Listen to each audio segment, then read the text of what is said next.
The odd thing here is that the order of shots makes no sense. So in the first shot, Sam is talking about Michaela. In the second shot, we see Michaela in a porno pose painting a motorcycle. In the third shot, Sam's phone rings, and in the fourth shot, we see her talking to him on the phone. Why did we need to see the first shot of her not doing anything? Basic common sense would have had the sequence go like this.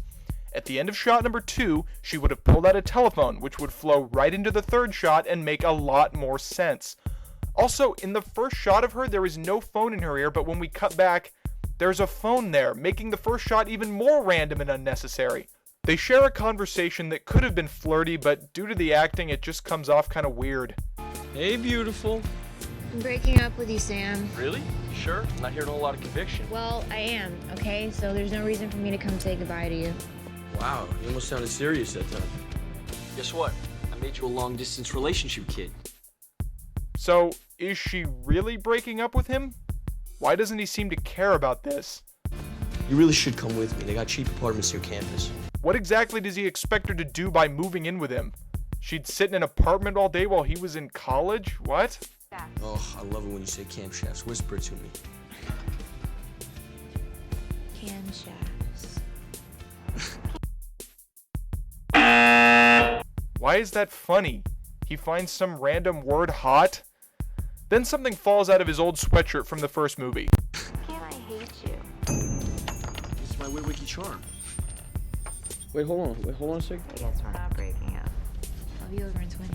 Kayla, I think a sliver of the cube got stuck on my shirt. Wait a minute. Let's look back at the first film. Sam! No, Sam!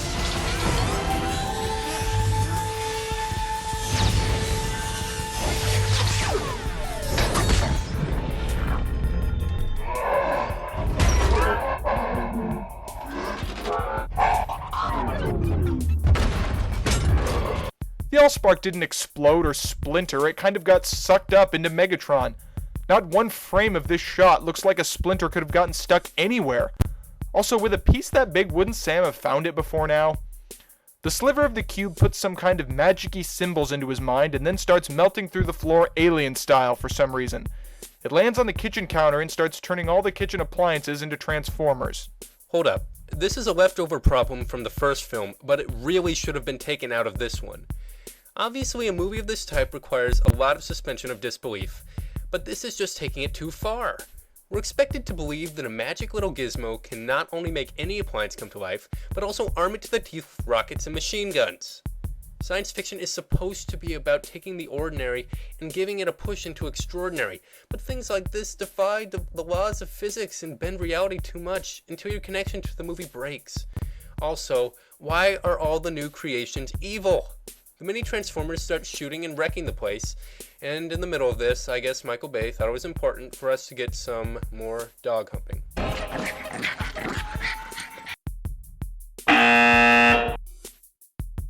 Seriously, leave a comment on this channel if you can tell us why this is funny. The mini Transformers shoot at Sam and his dad, and Bumblebee comes out and destroys them. Sam then tells Bumblebee to get in the garage, and Sam's mouth does not move at all while saying this. Get in the garage now! Get in the garage now! Get in the garage now! Huh. Sam takes the cube sliver and gives it to Michaela. Wait a minute, stop and think about this.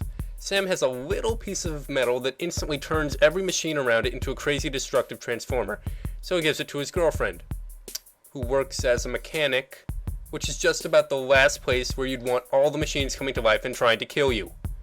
Sure, if she worked in an ice cream shop or an adult store, giving her the sliver might not be a bad idea, but this is just stupid. Also, there's no established reason for him to give it to her in the first place. Sam's mom then, once again, delivers a funny line that isn't funny. Fine, if the government's paying, I want a pool and a hot tub. And I'm gonna skinny dip and you can't say shit about it. Sam goes to tell Bumblebee that he isn't going to take him to college. Michaela goes to wait outside, and yet again we have a sequence of shots that doesn't make any sense in order to exploit Megan Fox's body some more. The sequence goes like this. Michaela goes to wait outside and she starts taking her jacket off, which kind of makes me want a jacket. Cut back to Sam for a few seconds before we go back to Michaela taking off her pants and changing into a dress. After a few more seconds of Sam, we go back to Michaela putting on shoes and grabbing a bouquet. Sam then pulls back the curtain to reveal Michaela standing there looking beautiful. That just doesn't work. The sequence would have been a lot funnier and cuter if we had simply seen her unzip the jacket and then we didn't see any more of her until Sam sees her. But once again, Michael Bay apparently thought that the idea of any sort of emotional scene between Sam and Bumblebee would be too boring, so we need to see Megan Fox in her undies. Then we get to a romantic shot of Sam and Michaela that is the most visually jarring part in the film. Forget the hours of battles and crazy camera work during the action scenes, this will make you reach for a sick bag. Sam and Michaela embrace and begin talking about love, and as the conversation builds, the camera spins faster and faster around them until you're begging for it to stop. Michaela wants Sam to tell her that he loves her. He won't and gives some whiny, phony, insecure douchebag excuse about it, and for some reason, she's happy with this?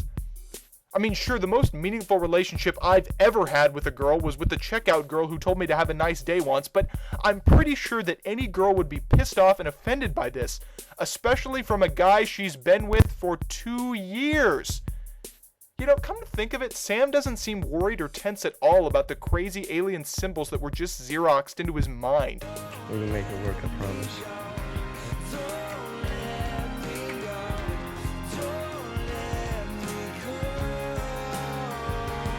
Did I miss something? When did this movie turn into a soppy teen melodrama? I mean, listen to this music! A little mini Decepticon spies on Michaela, scans her bag, and reports to Soundwave that he's detected a piece of the Allspark. Let me get this straight. The Decepticons have been searching for a piece of the Allspark for 2 years, and they didn't think to search at Sam's house? The guy holding it when it was destroyed? The most obvious place to look for a piece of it? Then we get to the island of Diego Garcia. No, not that one. The military and the Autobots are returning from their wonderfully planned operation in China, and the Autobot twins go into the hangar to get an upgrade. Oh dear God, the twins. We might as well talk about them now.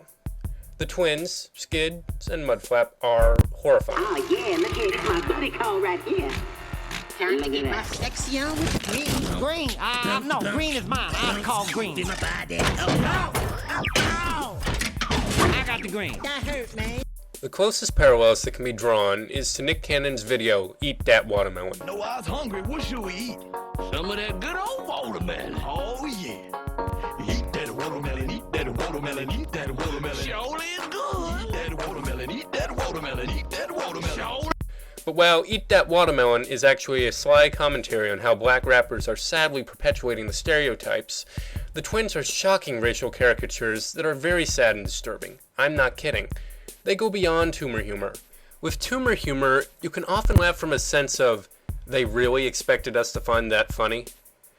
There is nothing amusing about the twins, and their presence in this movie really makes you wonder if our society has come as far as we might think it has. I'm not trying to be clever, and I'm not exaggerating. This truly did offend me.